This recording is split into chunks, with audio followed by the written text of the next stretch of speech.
이사야는 일찍이 복음을 들고 산을 넘는 자의 아름다움에 대하여 이렇게 노래하였습니다. 좋은 소식을 전하며 평화를 공포하며 복된 좋은 소식을 가져오며 구원을 공포하며 시온을 향하여 이르기를 네 하나님이 통치하신다 하는 자의 산을 넘는 발이 어찌 그리 아름다운가. 바울이 2차 전도 여행을 하는 3년간의 과정 중에 지금 오늘 본문은 데살로니가에 이르는 그 상황을 말해주고 있습니다. 유럽 지역으로 가는 이제 그리스 반도에 그 본격적인 복음이 전해지는 과정입니다. 그런데 오늘 이 데살로니가에서는 바울이 3주 동안 아주 짧은 기간을 머물게 됩니다. 그런데 그렇게 복음이 증거되어지고 나중에 보면 데살로니가 전후서를 그 데살로니가 교회에 말씀으로 또 가르치고 하는 서신을 이렇게 써서 보내는 것을 볼 때에 주의 백성들이 복음을 들고 이렇게 산을 넘어갈 때 복음의 역사가 어떻게 일어나는지를 우리에게 보여주고 있습니다. 오늘 현대를 살아가는 우리 그리스도인들이 복음을 들고 산을 넘을 때에 무엇을 붙잡고 가야 할 것인가? 첫째는 영혼을 사랑하는 열정을 품는 것입니다. 바울이 데살로니가에 가면서 유대인의 회당에 들어갔다고 했습니다. 유대인들은 바울이 시겹도록 정말로 쫓아다니면서 괴롭히고 가는 데마다 적대하는 자들입니다. 그런데 오늘도 보면 17장 2절에 바울이 자기의 갈래대로 그들에게로 들어가서 바울은 어떤 마음을 갖고 있습니까? 자기를 반대하고 자기를 죽이려고 하는 자기 민족 유대인들을 향하여 이렇게 마음으로 얘기했었습니다. 나에게는 큰 슬픔과 그치지 않는 마음의 고통이 있습니다. 만일 내 동족이 구원만 얻는다면 내가 저주를 받아 그리스도에게서 떨어져 나가는 한이 있더라도 나는 그렇게 되기를 원합니다. 바울은 그 동족을 정말 사랑했던 사람입니다. 우리가 예수님을 믿다 보면 어떤 사람들에게서 많은 상처를 받느냐 하면 먼 데 있는 사람에게서 상처를 받지 않습니다. 가까이 있는 가족들에게서 내가 예수님이 좋아서 예수님을 믿고 하나님을 알게 되고 이 진리를 알게 돼서 너무 즐거워서 이것을 얘기하고 같이 믿었으면 좋겠는데 그분들에게 권면을 할 때 그분들이 콧방귀 느끼지 않을 때가 있고 어떨 때는 그것이 나에게 마음의 상처가 되어서 마음이 무겁고 힘들 때가 있습니다.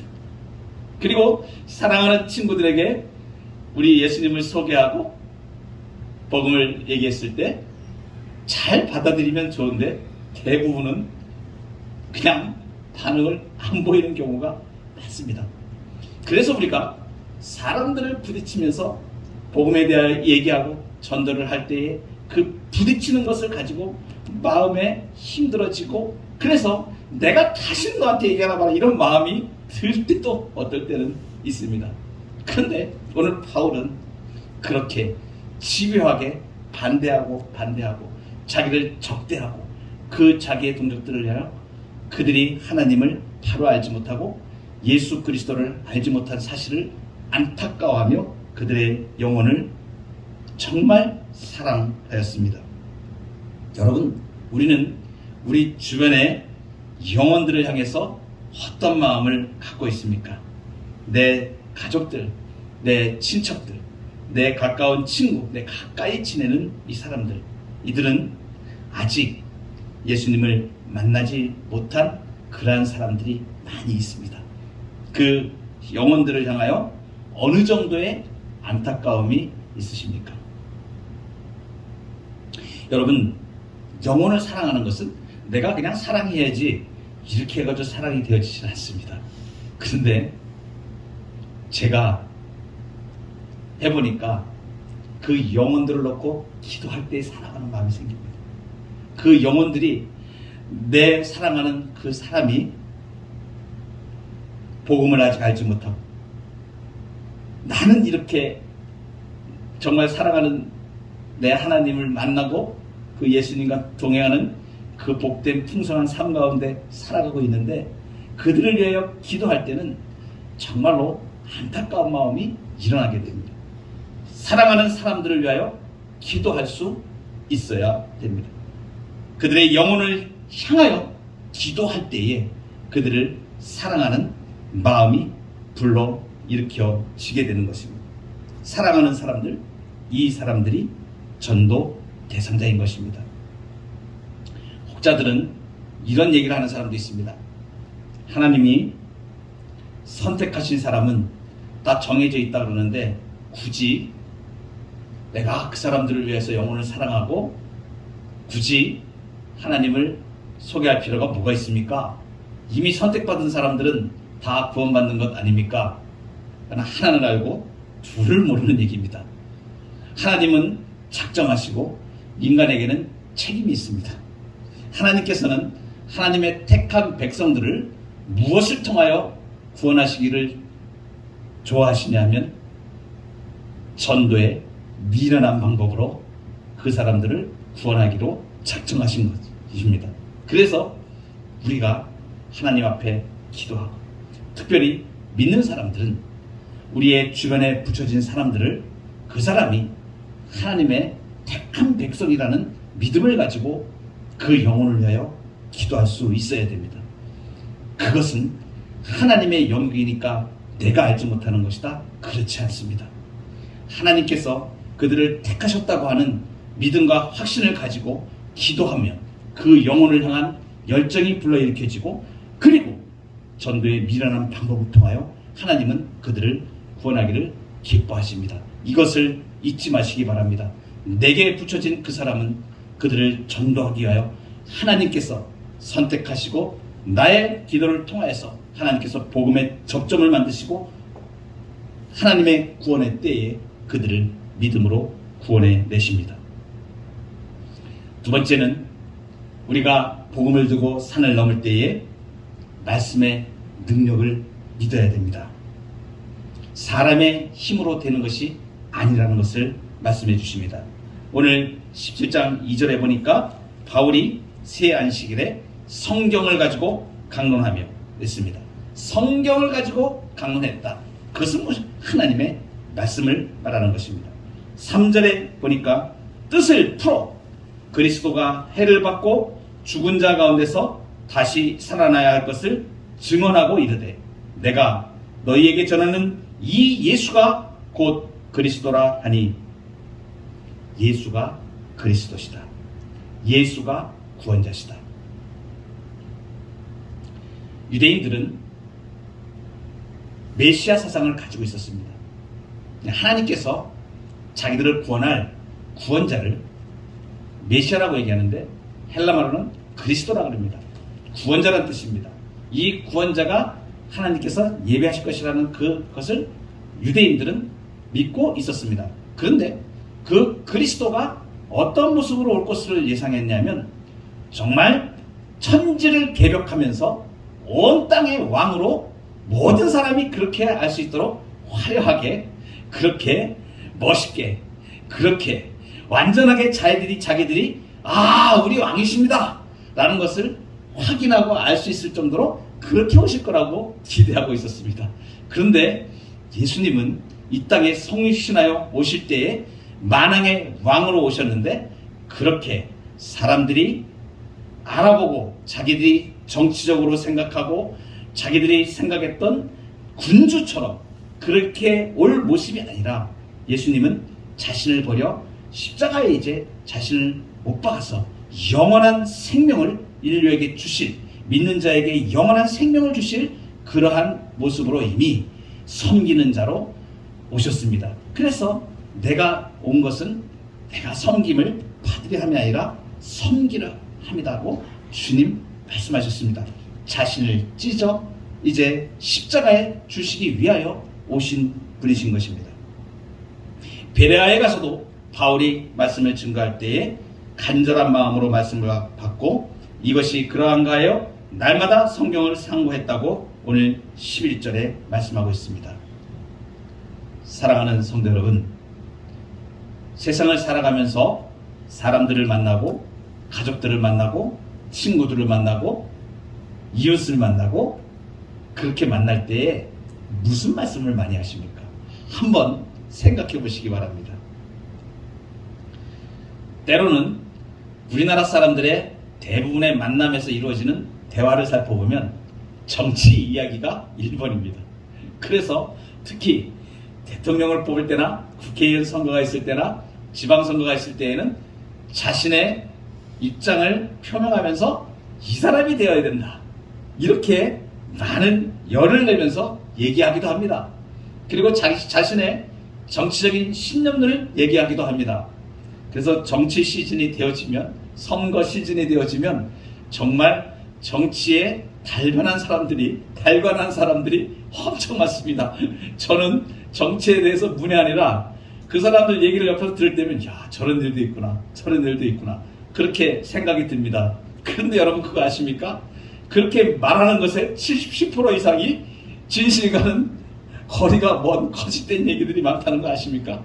나중에 보면 전부 다 거짓이 돌고 돌아서 누가 이랬대, 쟤는 저렇대, 저 후보는 저렇대, 저 후보는 이랬대, 이러면서 열을 내서 이야기를 합니다. 여러분, 이야기 중에 돈 이야기가 사람 살아가는 동안에 참으로 회자되는 얘기들입니다. 그래서 돈을 버는 방법이 누구는 어떻게 해서 돈을 어떻게 벌었다 그러고, 누구는 어떻게 해서 재물을 모았다 그러고, 지금 관심은 어디에 가져야 된다 그러고, 경제는 어떻다 그러고, 왜 이렇게 경제 박사들이 많습니까? 참 주변에 가다 보면 그렇게 얘기하는 사람들 많이 있습니다. 그리고 또 많은 얘기들 하는 것이 건강에 대한 이야기입니다. 어떻게 하면 건강하게 살까, 이렇게 얘기를 합니다. 제가 우리 아내의 일거수일투족을 다 보지는 못하지만 가끔 가다가 친구와 통화하는 얘기를 듣습니다. 그러면 그 얘기를 가만히 들어보면 확실히 세상의 얘기들이 많이 있습니다.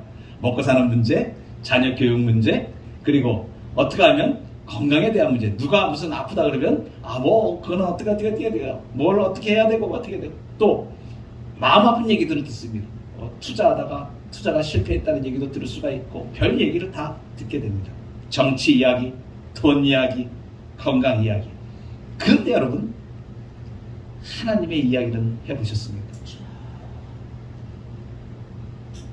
제가 이렇게 얘기를 합니다. 우리 아내에게도 그런 얘기를 하고 그러는데, 얘기하다가 그 친구가 어떤 문제를 얘기할 때 가만히 들어주고 맞장구 쳐주고 같이 이야기하다가 제일 중요한 거, 마지막에 그 문제에 대해서 하나님이 어떻게 생각하시는지 한번 얘기를 하더라고요. 내가 만난 하나님은 이 문제에 대해서 어떠한 답을 주셨는지 그걸 한번 얘기를 해보라. 여러분, 성경은 능히 너로 하여금 그리스도 예수 안에 있는 믿음으로 말미암아 구원에 이르는 지혜가 있게 한다고 했습니다. 성경은 그리스도 예수 안에 있는 믿음으로 말미암아 구원에 이르는 지혜가 있게 한다.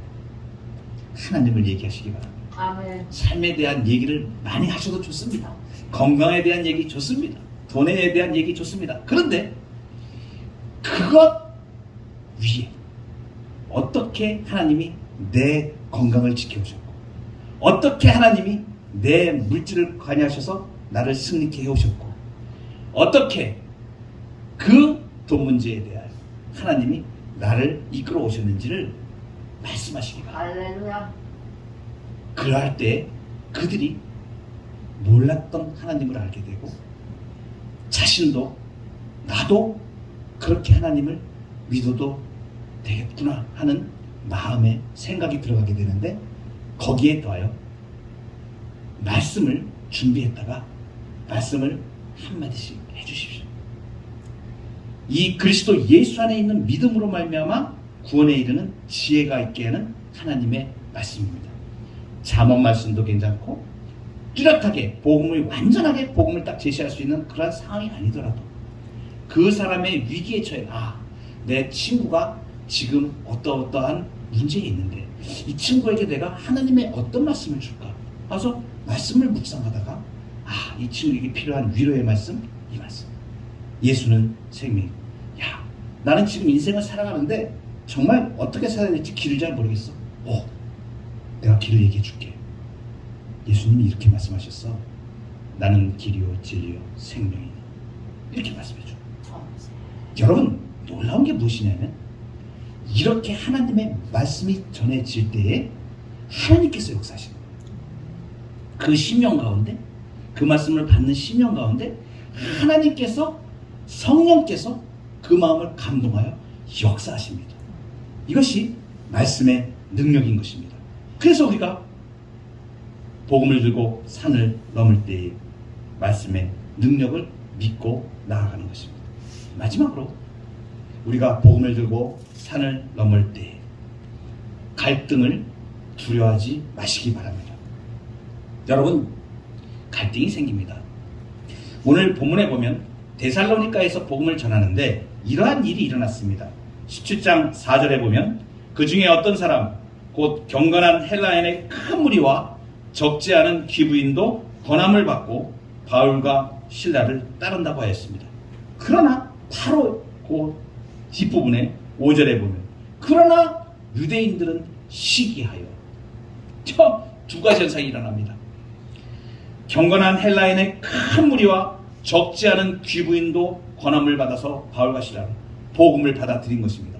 내가 예수 그리스도에 대하여 더 알기를 원합니다. 그 예수가 누구십니까? 그분이 메시아라고 말씀하셨는데 그분은 어떤 분이십니까? 묻기를 원하고 배우기를 원해서 바울과 실라를 쫓아다니면서 더 말씀을 받고 복음 안에 들어오기 시작합니다. 그런데 반대자들은, 유대인들은 시기하여 이제 모함을 합니다. 어떻게 모함을 하냐면 그 야손이라는 사람이 바울과 실라를 모셔들여서 복음의 일을 같이 이제 교회로 제공한 것입니다.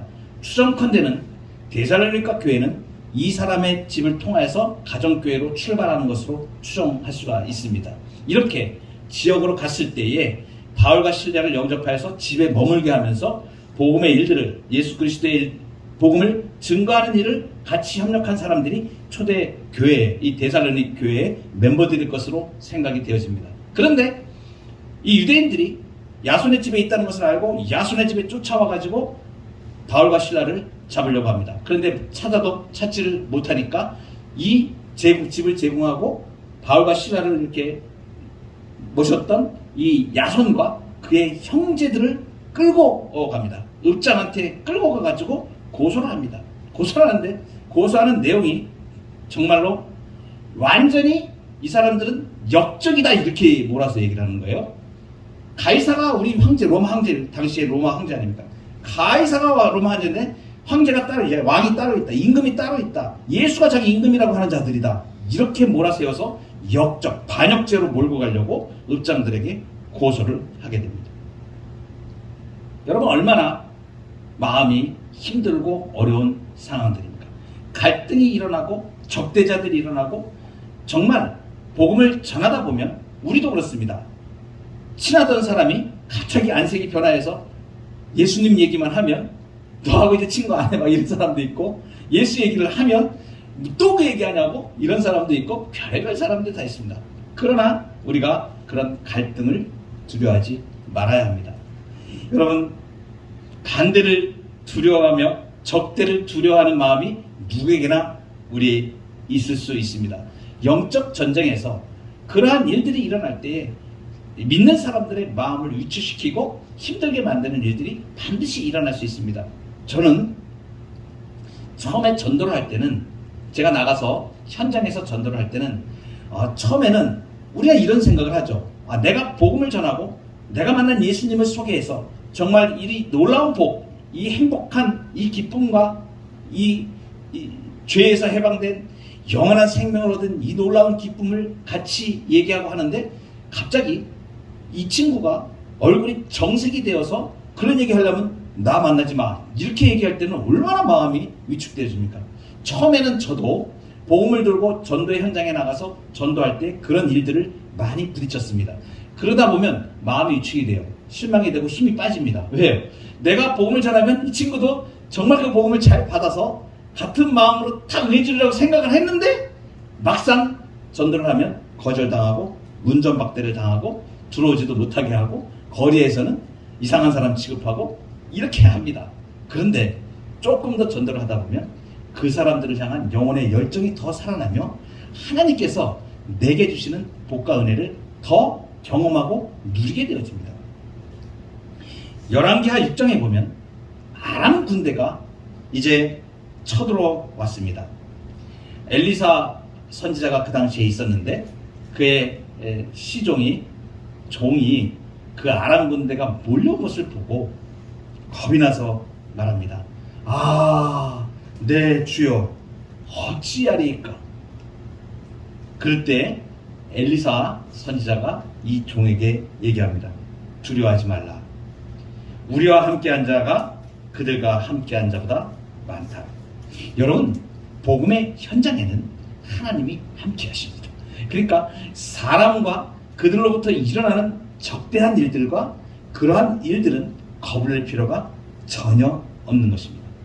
게하시의 눈을 열어서 봤을 때 하늘에 불말과 불병거가 있는 것을 그가 보고 확신을 하게 되었습니다.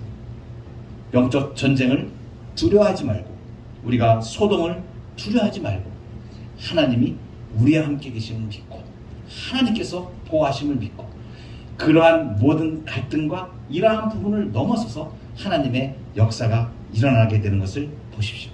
그 바울과 실라가 데살로니가에서 다시 이제 그 야손과 형제들이 바울과 실라를 보내어서 베베어로 갔을 때 또 동일하게 헬라의 많은 귀부인들과 많은 남자들이 예수 그리스도를 영접하고 복음에 들어오는 놀라운 역사를 경험하게 됩니다. 여러분, 승리는 보장되어 있는 것입니다. 우리가 하나님의 말씀과 은혜대로 복음을 들고 산을 넘을 때 영혼을 사랑하는 열정을 가지고, 그리고 하나님의 말씀의 능력을 믿고 갈등을 두려워하지 않고 꿋꿋하게 믿음의 선한 싸움을 싸워나가면 거기에 하나님께서 열매를 맺게 하시고 우리에게 믿음의 길을 열어가시고 우리 주변에 있는 사람들이 결국은 하나님을 알게 되고 예수 그리스도를 믿게 되고 영원한 생명을 얻게 되는 이 놀라운 구원의 복을 하나님께서 이루어 가십니다. 이 사실을 믿고 복음 들고 산을 넘어가는 우리 모두가 되기를 주의 이름으로 축복합니다.